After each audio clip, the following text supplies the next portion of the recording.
വർഷങ്ങൾക്ക് മുമ്പ്, അതായത് ഒരു പതിറ്റാണ്ടിന് മുമ്പ് ആണ്. അന്ന് നടന്ന സത്യങ്ങളൊക്കെ ഇന്ന് മണ്ണിനടിയിൽ കുഴിച്ചു മൂടപ്പെട്ടു. ചില സത്യങ്ങൾ മാത്രം ഇപ്പോഴും കെട്ടുകഥകളായി നിലനിൽക്കുന്നു. എന്നാൽ ചില സത്യങ്ങൾ അത് അറിയേണ്ടവർ മാത്രമേ അറിയൂ. എടി കുക്കി വെച്ചു കുഞ്ഞു വേഗം എണീറ്റ്, അല്ലെങ്കിൽ കോളേജിൽ പോയി ലേറ്റായി നിൽക്കുക. ഇന്നോട് ലേറ്റായ സാർ നമ്മളെ പിടിച്ച് വീഴുന്നു. ഇതാണ് മീര, അവരുടെയൊക്കെ മീന. ഇവര് 4 പേരുണ്ട്. 4 പേരും ഹോസ്റ്റലിലാണ് നിൽക്കുന്നത്. ഓ എടി, ആ രാക്ഷസന്റെ കാര്യം രാവിലെ തന്നെ പറയല്ലേടി മീനു. ഞാൻ എണീറ്റ്. അപ്പൊ ഇതാണ് ഇവഞ്ഞ കുക്കി. പിന്നെ ഇതാണ് ക്ലാര കുഞ്ഞ്. അപ്പോൾ ഇത് വെച്ചു ജീവ. ഭാഗ്യം, ആദ്യമായിട്ട് ബെല്ലടിക്കുന്ന മുന്നേ നമ്മൾ എത്തി. എന്നാൽ പിന്നെ ഞാൻ ലൈബ്രറി പോയിട്ട് വരാം, വൈകുന്നേരം പോണ്ടല്ലോ. Once in a blue moon. ഇതെന്താ എങ്ങനെ ഇരിക്കുന്നത്? ഒന്നെടുത്ത് വായിച്ചു നോക്കിയാലോ? എന്തായാലും എടുത്ത് വായിച്ചോക്കാം, അടുത്തതല്ലേ. എന്നാലും വെച്ച് നിനക്ക് പറ്റിയ അവനെ മുട്ടയിടാൻ നിൽക്കുന്ന കോഴീനെ പോലെ കുറെ നേരമല്ലോ നീ നടക്കാൻ തുടങ്ങിയിട്ട്. അത് പിന്നെ ബുക്കിന് എന്തൊക്കെയോ പ്രശ്നങ്ങളുള്ള പോലെ തോന്നി. എന്തായാലും ഞാൻ നമ്മൾ ഫുഡ് കഴിക്കുമ്പം പറയാം. എടി, എന്നിട്ട് ഞാൻ ബുക്കിനെ കുറിച്ച് പറയാം.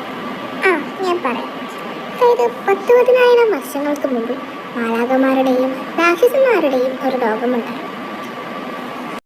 ഇതെന്തായാലും കുഞ്ഞു നീ ഞങ്ങൾക്ക് ഉറങ്ങാൻ കിടക്കുമ്പോൾ പറഞ്ഞു തരുന്നത് അതുപോലെ. ഇടി നീ വെറുതെ തോകി കയറി വരുവെങ്കിലേ അങ്ങനെ ചീപ്പുരി തരും. ആദ്യം കഥ മൊത്തം നോക്കാം. അതായത് മാലാഖമാരുടെയും രാക്ഷസന്മാരുടെയും 2 ലോകങ്ങൾ ഉണ്ടായിരുന്നു. അപ്പോൾ ഈ മാലാഖമാർക്ക് രാക്ഷസന്മാരുടെ ലോകത്തേക്കും രാക്ഷസന്മാർക്ക് മാലാഖമാരുടെ ലോകത്തേക്കും കടക്കാൻ അനുവാദമില്ല. എന്നാൽ ബ്ലൂ മൂൺ വരുന്ന ദിവസം ഈ രാക്ഷസന്മാർക്ക് ശക്തി കൂടും. അപ്പോൾ അവർക്ക് അവരുടെ ശക്തി ഉപയോഗിച്ച് മാലാഖമാരുടെ ലോകത്തേക്ക് പോകാൻ പറ്റും. ഒരു ദിവസം ഈ ബ്ലൂ മൂൺ വന്ന ദിവസം ഈ രാക്ഷസന്മാർ അതിക്രമിച്ച് മാലാഖമാരുടെ ലോകത്തേക്ക് കയറി. അവർ തമ്മിലൊരു വലിയ യുദ്ധമുണ്ടായി. മാലാഖമാരുടെ റാണിയായ വിക്ടോറിയ നടത്തിയ ആക്രമണത്തിൽ രാക്ഷസന്മാരുടെ രാജാവായ ആൽഫ്രഡിന് പരിക്ക് പറ്റി. കണ്ടിട്ട് സഹതാപം തോന്നിയ വിക്ടോറിയ ആൽഫ്രഡിനെ മാലാഖമാരുടെ ഒരു ഗുഹയിൽ കൊണ്ടുപോയി പരിചരിച്ചു. എന്നിട്ട് അങ്ങനെ ഇവള് ഈ കാര്യം തൻ്റെ ഒറ്റ സുഹൃത്തായ എലീനയോട് പറഞ്ഞു. അവൾ ഈ കാര്യം എല്ലാ മാലാഖമാരോടും പോയി പറഞ്ഞു. അപ്പോൾ ഈ മാലാഖമാരൊക്കെ വന്ന് വിക്ടോറിയയെയും ആൽഫ്രഡിനെയും ആക്രമിച്ച് അവരുടെ ശക്തിയൊക്കെ കളഞ്ഞ് അവരെ നാട്ടിലെ സാധാരണ ജനങ്ങളായി അയച്ചു. അവർ 2 പേർക്കും 2 കുട്ടികളുണ്ടായി. മൂത്തത് ഒരു രാക്ഷസ ആൺകുഞ്ഞായിരുന്നു, രണ്ടാമത്തത് ഒരു മാലാഖ പെൺകുഞ്ഞായിരുന്നു. ഈ കാര്യം പറഞ്ഞ മാലാഖമാർ യുദ്ധം ചെയ്യാൻ പറഞ്ഞു. അപ്പോൾ ഈ അച്ഛനും അമ്മയും തൻ്റെ കുഞ്ഞുങ്ങളെ ഒരു സുഹൃത്തിൻ്റെ വീട്ടിലാക്കി. പിന്നെ ഇവരെല്ലാവരും തമ്മിൽ ഉണ്ടായ യുദ്ധം 18ാം ലോക മഹായുദ്ധത്തെക്കാൾ വലിയൊരു യുദ്ധമാണ്. അപ്പോൾ ആ യുദ്ധത്തിൽ ഈ രാക്ഷസനും മാലാഖയും മരണപ്പെട്ടു. പിന്നെ ഈ രാക്ഷസ ആൺകുഞ്ഞ് ഈ മരണകാരി അറിഞ്ഞപ്പോൾ മാലാഖമാരെ കൊല്ലു എന്ന് പറഞ്ഞ് അവരുടെ ലോകത്തേക്ക് പോകാൻ ഒരുങ്ങുന്നതിന് മുമ്പ് അവനൊരു ശബ്ദമെടുത്തു. ഇനി മീനുണ്ടാക്കി ചമ്മന്തി ഒരിക്കലും കൂട്ടൂല, ഉപ്പും പുളിയില്ല. അതായിരുന്നു ശബ്ദം. അതല്ല ശബ്ദം. അതായത് അടുത്തതായിട്ട് ബ്ലൂ മൂൺ വരുന്ന ദിവസം, അതായത് 10,000 വർഷങ്ങൾക്ക് ശേഷം ഇവളെ രക്ഷിക്കാൻ വേണ്ടിയിട്ട്, അതായത് ഇവൾക്ക് അച്ഛനും അമ്മയൊന്നുമില്ലല്ലോ, അപ്പം അങ്ങനെ രക്ഷിച്ച് തൻ്റെ ലോകത്തേക്ക് കൊണ്ടുപോകാൻ വേണ്ടിയിട്ട് അവൻ്റെ അനിയത്തിയുടെ അടുത്തേക്ക് വരും എന്നാണ് ആ ശബ്ദം. നല്ല സ്റ്റോറി. അപ്പം ഞാനൊരു കാര്യം ചോദിച്ചോട്ടെ, ഇതിൽ നീ പറഞ്ഞ പ്രശ്നം എന്താ? കുറച്ച് മുന്നേ എന്തൊക്കെ പ്രശ്നമുണ്ട് ഈ സ്റ്റോറിയിൽ എന്നൊക്കെ പറയുന്നുണ്ടായിരുന്നു. അതെന്താണാവോ?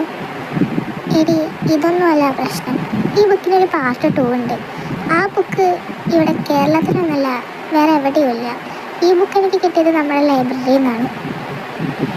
പിന്നെ വേറൊരു കാര്യം എന്താണെന്ന് വെച്ച് കഴിഞ്ഞാൽ ഈ ബുക്കിൽ കുറച്ച് പേജസ് കൂടെ ഉണ്ട്. ആ പേജ് ഞാൻ നോക്കുമ്പം എഴുതിയിട്ടുള്ളത് തുളു പോലത്തെ ഏതോ ലാംഗ്വേജിലായിരുന്നു. പിന്നെ ഞാനത് ഗൂഗിൾ ട്രാൻസ്ലേറ്റ് ചെയ്ത് നോക്കാൻ വിചാരിച്ചിട്ട് ട്രാൻസ്ലേറ്റ് ചെയ്ത് നോക്കുമ്പോൾ അങ്ങനത്തെ ഒരു ഭാഷ ഈ ലോകത്ത് നിലനിൽക്കുന്നില്ല എന്നാണ് പറഞ്ഞത്. പണ്ടും ഉണ്ടായിരുന്നില്ല എന്നാണ് പറയുന്നത്. അപ്പോൾ എന്താണ് സംഭവം എനിക്കിതുവരെ മനസ്സിലായിട്ടില്ല. അതാണ് ഞാൻ പറഞ്ഞ പ്രശ്നം.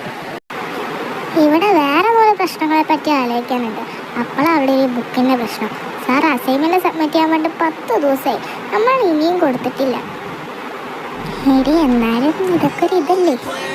ഏ എന്തിത്? ഒരു ഇതുമില്ല. ആദ്യം അസൈൻമെൻറ്റ്, എന്നിട്ടിത്. അതെന്ത് എഴുതണ്ടേന്ന് പോയിട്ട് ഒന്നും എനിക്ക് അറിഞ്ഞൂടാ. നമുക്ക് എന്തെങ്കിലുമൊക്കെ ചെയ്യേണ്ടത്. എന്നിട്ടൊക്കെ ആലോചിക്ക് ബുക്കിൻ്റെ കാര്യം. അല്ലെങ്കിൽ തന്നെ ഇത് നമ്മളുമായിട്ട് എന്താ ബന്ധം?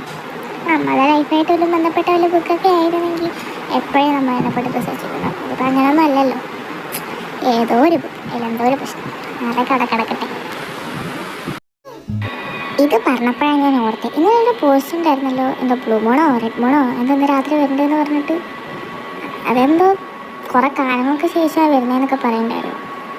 എന്നാൽ പിന്നെ ഇന്ന് പലതും നടക്കും. ആ എന്തോ നടന്നോട്ടെ. എന്തായാലും 10-15 വർഷം കൂടുമ്പോൾ വരുന്നതല്ലേ, എനിക്കത് എന്തായാലും ഒന്ന് കാണണം. ഇനിയിപ്പം അടുത്ത ജനറേഷനും അതിൻ്റെ അടുത്ത ജനറേഷനും ഒന്നും ഇത് കാണാൻ പറ്റില്ലെന്നാണ് പറയുന്നത്. എന്നാൽ പിന്നെ വാ, നമുക്ക് ചെന്ന് കാണാം. ഒന്നില്ലെങ്കിലും കുറച്ച് വർഷം കൂടെ വരുന്നതല്ലേ. വാ.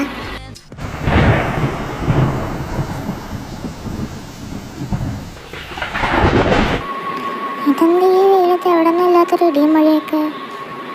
ഇതാണ്ടേ കരണ്ടും പോയി. ഇടി നിച്ചു, നീ ചെന്ന് മെഴുകുതിരി എടുത്തിട്ട് വാ. അല്ല, മെഴുകുതിരി തെക്കിലായിരിക്കുമോ അതോ വടക്കിലായിരിക്കുമോ?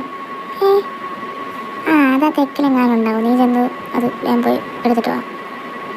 അയ്യോ, തെക്കിലാണെങ്കിൽ ഞാൻ പോരാ. തെക്കിലാണ് തെക്കണിയുള്ളത്. അങ്ങോട്ട് ഒരിക്കലും പോകാൻ പാടില്ല. എന്നാൽ നീ വടക്കേക്ക് ചെന്ന് എടുത്തിട്ട് വാ. അയ്യോ, വടക്കിലാണ്. വടക്കിന് വടേശക്കുണ്ട്. ഞാൻ പോവില്ല. എങ്ങോട്ടെങ്കിലൊക്കെ ചെന്നൊരു മെഴുകുതിരി എടുത്തിട്ട് വാ എൻ്റെ കൊച്ചേ, പ്ലീസ്. കുഞ്ഞു, വളരെയധികം സൂക്ഷിക്കണം. തമിഴ് പ്രേതങ്ങൾ യക്ഷികളൊക്കെ അലഞ്ഞു തിരിഞ്ഞ് നടക്കുന്ന സമയമാണ്. ഇങ്ങനെ പേടിപ്പിക്കല്ലേ എൻ്റെ കുക്കി. അത് പോയിട്ട് വരട്ടെ. ഭഗവാനെ കൃഷ്ണ കാത്തോണേ. ഇനിയിപ്പോൾ അവൾ പേടിച്ച് എവിടെയെങ്കിലും ബോധം കെട്ടി കിടക്കണ്ട. ഞാൻ ഒന്ന് പോയി നോക്കിയിട്ട് വരാം. തമിഴ് പ്രേതം പാടുന്നതിന് മുന്നേ ഞാനതിനെ പഠിപ്പിച്ചു വരും. അങ്കനമാം മൗലി മണി തിങ്കളാശി ചാരൂശീലേ.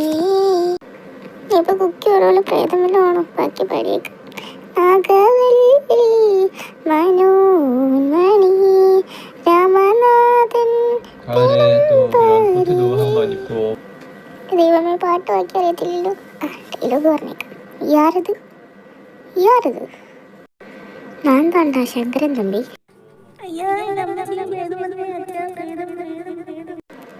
ആഹാ, കരണ്ട് വന്നു. ഭാഗ്യം. നീ കുറച്ചേരും കൊണ്ട് നിന്നുണ്ടായിരുന്നെങ്കിൽ ഞങ്ങൾ മണിച്ചിത്രത്താഴ് 2 കാണേണ്ടി വന്നേനിപ്പോൾ.